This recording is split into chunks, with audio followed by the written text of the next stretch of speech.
Wow. Amazing stuff there. And that was From My Man and Your Man episode. As an MC, I've introduced episode on stage a couple of times. And trust me, one of the things I love about him is his stagecraft and the energy. I mean, his kind of energy is what you need for, long haul concerts and all of that. And of course, he's very, very deep, adopting a lot of our, our original indigenous tunes and fusing them and doing a lot of deep music about African heritage and, how Africans can rise again and digging into our history and all of that. Amazing guy there. And of course, I love that collaboration he did with Kwabena as well. Make time to check it out. So a lot going on this morning here on Prime Morning, and I'm glad to welcome you to sports. We are building up to what will be a very, very eventful evening. But let's begin here from the domestic scene. Let's talk about the Ghana Football Association, who are, doing various elements of the FIFA Forward program, which is a program put together to help member associations develop various aspects of the game. So the FIFA Forward program has made Ghana a big beneficiary, and one of the key projects that have been done in the past years is that of giving the Upper East region of Ghana its first football pitch, its first grassed football pitch.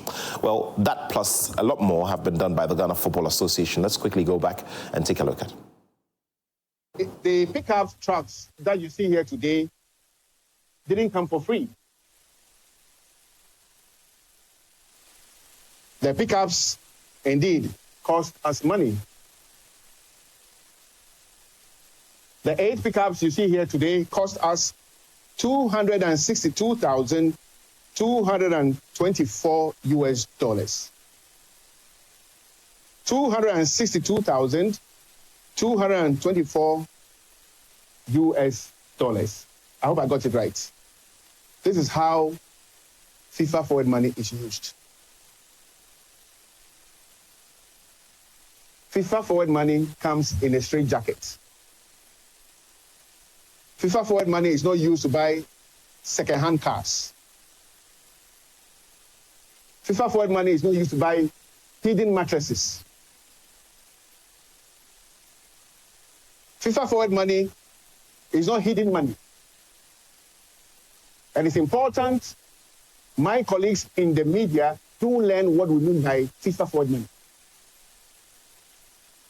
It's important people learn how to report the truth.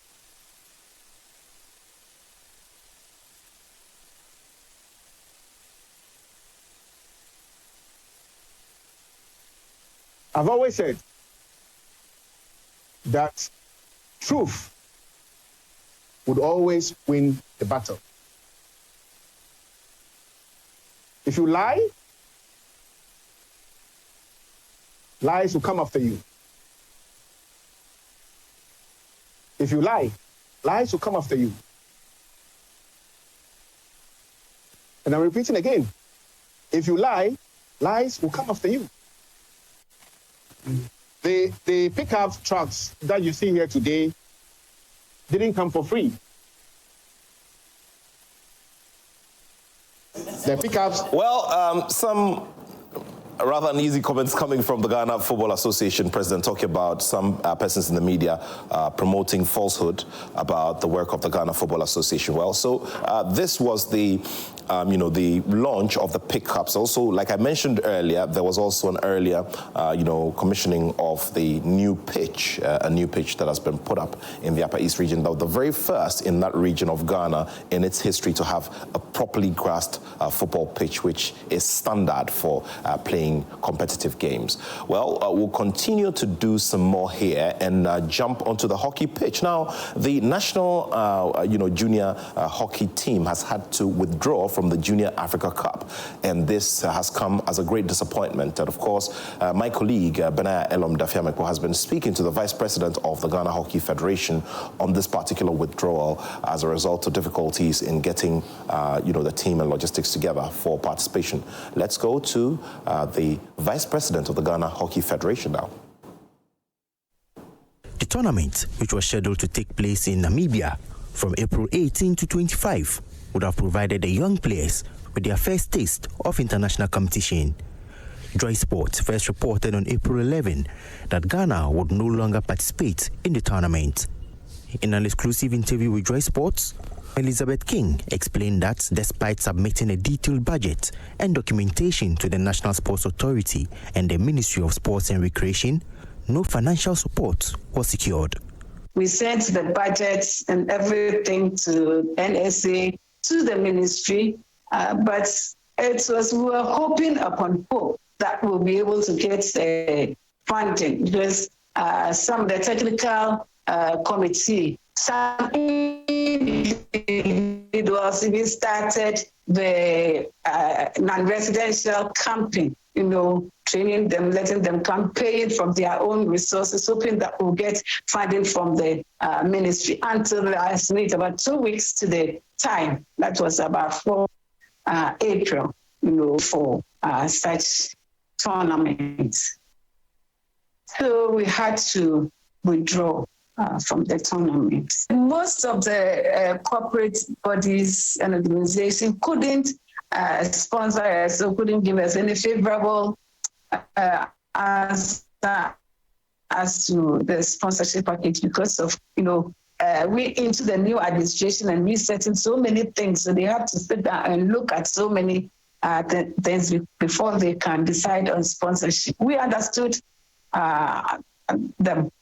And therefore, we were hoping that the ministry was going to help us until about 4th April, or 3rd April, in fact, they wrote that they cannot sponsor the team. So we didn't have any other alternative but to write to Africa to withdraw from the tournament, which was a shocker to Africa anyway.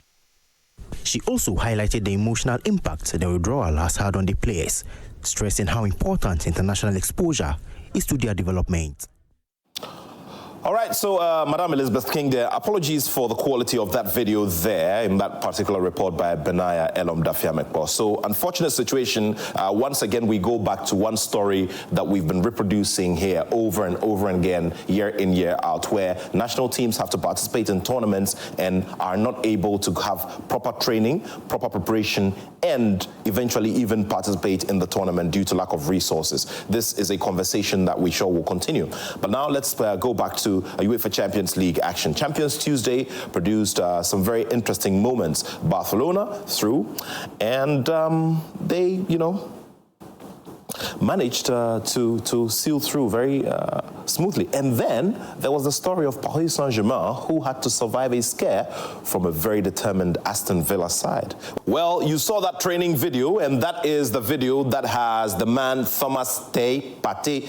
Thomas Partey is the man. Well, he has been declared fit and available for selection for this evening's game. And that's where I'll bring in Bismarck Ousbempa, the man known as Ayala. Ayala, the broadcaster, not the footballer. Okay, Ayala, you do the analysis. You don't play any football. Can you unmute for me kindly?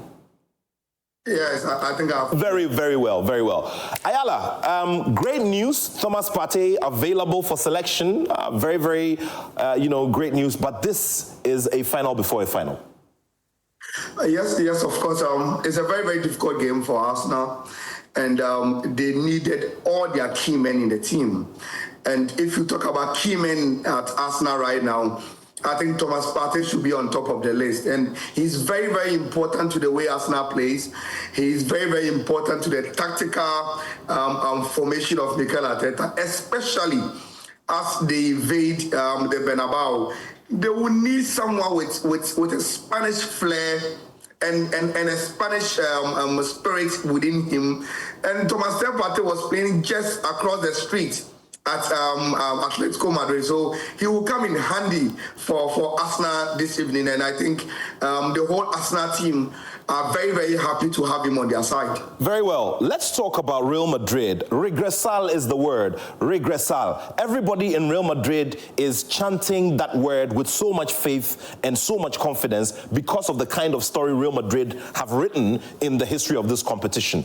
If there should be anybody who should be wary of anybody, it should be Arsenal, because Real Madrid have won this 15 times and they know how to come back. Yes, they do. And you will agree with me that with the task ahead of Real Madrid, it starts from being mentally prepared. So you can't begrudge them believing that they will be able to do it.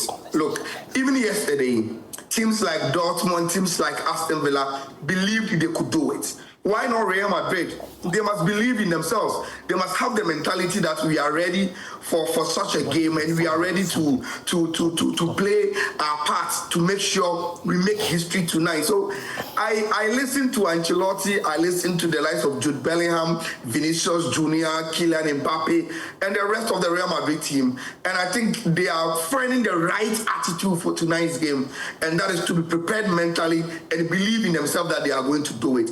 It is very, very true that they are the most successful club in the competition. They've done a lot of unthinkables in the competition.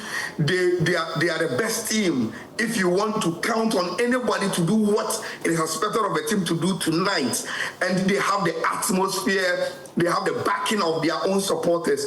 But that's, in all honesty, in my opinion, it is a game for Real Madrid to chase and not Arsenal. So the onus lies on Real Madrid being able to do what they are expected to do and not really much about what Arsenal will do in a game against Real Madrid. I think Arsenal plays themselves at a very, very good position in the first leg at home in front of their supporters at the Emirates, and they were able to account 3 goals for that advantage that was given to them. So they have done their job. Today lies on Real Madrid to do what they can do in the tie, and I think it's a very, very difficult game that Real Madrid are going to play this evening. Now, the final element of this conversation this morning will be what each side would need to do. So we'll switch gear to go into the shoes of the Real Madrid technical head, Carlo Ancelotti, and everyone supporting him. What should they do? Because they've got a minimum of 4 goals to score. An answer. There are some few things, at least 3 things to do. First of all, you will revisit yesterday's game, and Unai Emery will tell you, I had a plan to score 3 goals, but I never envisaged to concede 2. So the first thing Real Madrid must do is to have a team that will have the balance not to concede. That will be the first thing they must do.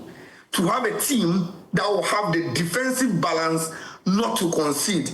Because any goal that Arsenal scores tonight will make the tie very, very difficult, and the remontada or whatever it is, difficult mission to achieve.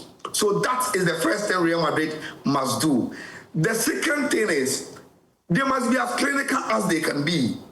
Because if you've watched this Real Madrid team, they are very, very good going forward.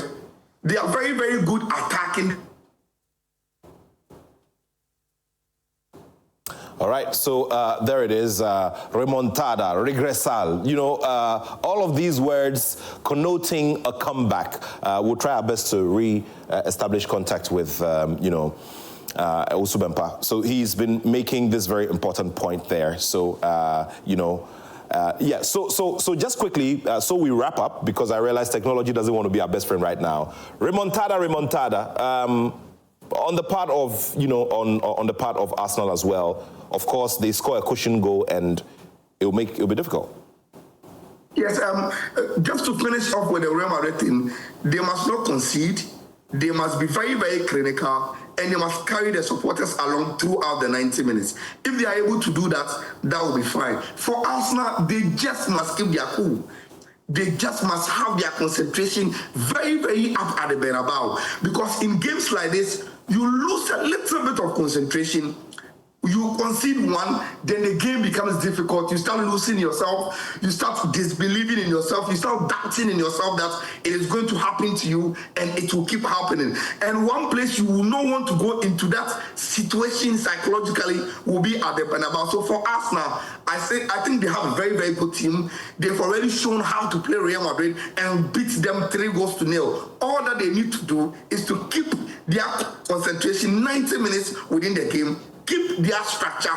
And I think they have a lot of individual qualities and team play to hurt even Real Madrid. Real Madrid must chase the game and come and score. Just keep your shape, soak the pressure, hit them on a counter with Martinelli and Bukayo Saka. And before they realize, they are even down and they'll be asking themselves they need to score more, which probably will not happen. So for Arsenal, they must be highly concentrated for 90 minutes and keep their shape and be very, very disciplined against Real Madrid tonight. Okay. There's also the element of put surprise and everything together. I'm not asking you to predict, but put all of these elements together and, what do the waves go? There's some very interesting waves. We don't know whether to call them metaphysical or, but they happen, on days like these. What does it tell you? How do you feel about this encounter? I think in a nutshell, Arsenal will qualify. I think Arsenal will qualify. They do have a better team in my eyes. And I'm talking about team, not individual players. They do have a better team that is well coached, that is more disciplined for these kind of games than Real Madrid this season. And I'm very, very sorry, but that is how I see it. Well, Bismarck, thank you. Thank you so much. So I'll catch you later this evening. Let's see how things go. Bismarck Usubempa Ayala is the editor of Insura Sports, handling our Kumasi Bureau and bringing us all of these very, very important points in terms of analysis. So let's see how things go later this evening. I have a good feeling as well. Remember, put away my Chelsea identity and I'm fully behind my Ghanaian brother, my Dangwe brother as well, Thomas Tay Patti. Let's see how things go with them. Well, that's it. Major conversations coming up right now on Prime Morning. You'd have to stay with us. So later this evening, we're going to do it. You have to follow us on Hits 103.9 FM with live commentary. And there are interesting stories as well to share from the sports page of myjoyonline.com. And remember, everybody is screaming remontada, remontada, So remontada and el regreso, or, regresal, all, connote, a comeback. So would that work for Real Madrid another time? Well, another very big question indeed. There's no doubt about that. All right, so Rosalind, the lady in red, is on standby to bring us the next conversation here on the show. And, I've seen a very trendy and fashionable lady as well. We'll talk about her later on,